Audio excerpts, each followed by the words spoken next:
Dans son discours de politique générale du 14 janvier, le Premier ministre François Bayrou a déclaré « Quand les inspecteurs de la biodiversité viennent inspecter les fossés ou les points d'eau avec une arme à la ceinture dans une ferme déjà mise à cran par la crise, c'est une humiliation.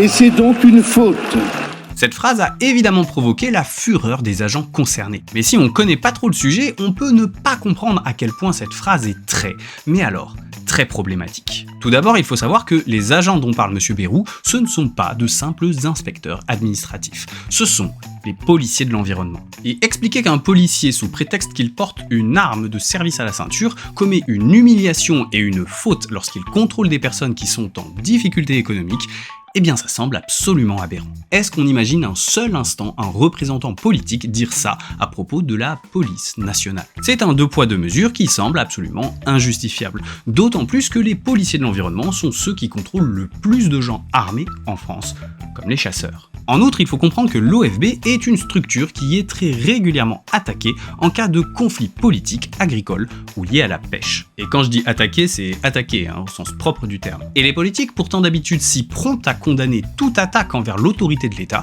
se révèlent extrêmement frileux quand il s'agit de défendre les policiers de l'environnement. Mais il y a pire, car le plus outrageant pour les agents de l'OFB, c'est que cette agence est en fait complètement sous-dotée.